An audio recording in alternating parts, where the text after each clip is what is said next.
Hi, and welcome to another class of English with Stuart. Today, we're going to have a look at the difference, or rather, the meanings of the words neither and either. Neither and either. Sometimes pronounced neither and either. Neither, either, neither, either. Doesn't matter on the pronunciation, they mean exactly the same. Now, the reason I'm doing this video is because my Spanish-speaking students, they have problems with these two words. Why? Because they don't exist in Spanish.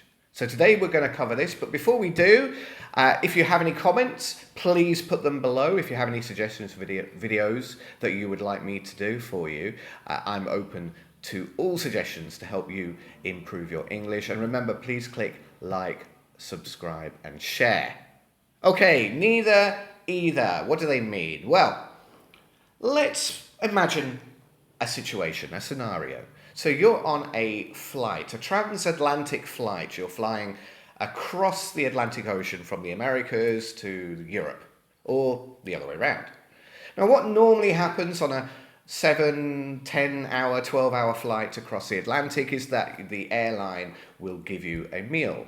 And normally you have a choice of two types of meals. So you may have the choice of, for example, chicken or beef. So along comes the flight attendant with the trolley and says, "Hello, madam, hello, sir.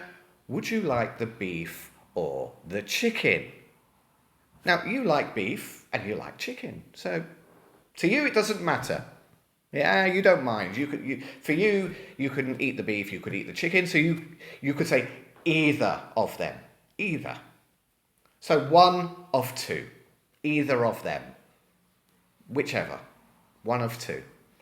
Okay? That is either. But now, let's change the situation slightly and say that you don't like chicken and you don't like beef. So, neither.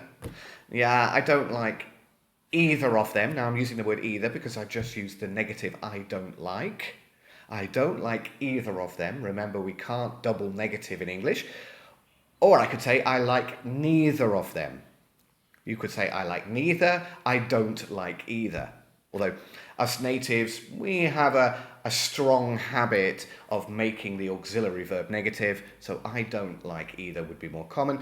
But the reality is that the word neither is the word that we are using here. And what it means is none, but it means none of two things.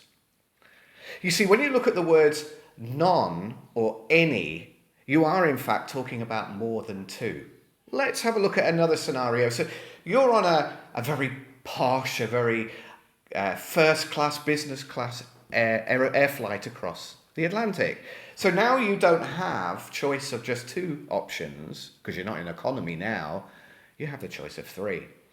"Hello, madam. Hello, sir. Would you like the chicken, the beef, or the fish?" And you like all three. So you could say, well, any of them. You see, any means more than two. Either is two. One of two. Any is one of more than two. Or if you don't like fish, chicken, or beef, you could say, well, none of them. None of them. Meaning not a single one of three or more. You see, if it was two, it would be neither. Okay, so I hope you understand a little more about neither and either. You know, which shirt shall I wear? I'm asking my friend. We're going to a nice dinner. You know, which shirt shall I wear? This one or this one? And he says, they're both very nice, Stuart. Either. One of two. Or he might say neither. They're not formal enough. You need something a bit nicer. So that's the difference. Those are the fundamentals about either and neither. It's all about the power of options between two. So what about another scenario? You're sitting with a friend and your friend says, "I don't like rock music. I don't like rock music." And you want to agree with him. What do you say? "Me neither. Me neither." But what you're in fact saying is you're agreeing with him as the two of you. It's all about the power of two, because if there was a third person sitting there, so your friend says, I don't like rock music, you speak first and you say, me neither, but then another person sitting there wants to also say he doesn't like rock music, he can't say, or she can't say, me neither. They have to say, me too. Aha, but me too's positive, no? No, it's not. You can use me too in the negative. I don't like rock music, says person number one, and person number two says, me too. Yeah, perfectly acceptable. Of course, often we say me neither, but that's because we're then connecting it with two of us. But a third person can't use me neither because it's about two. It's all about the power of two. Okay, so I hope that helped you understand how the words neither or either work. And as I said before, perfectly okay to pronounce them either and neither. In fact, in some dialects of English, that is the way to pronounce them. So I hope you enjoyed today's video, and I will see you very soon on another video of English with Stuart.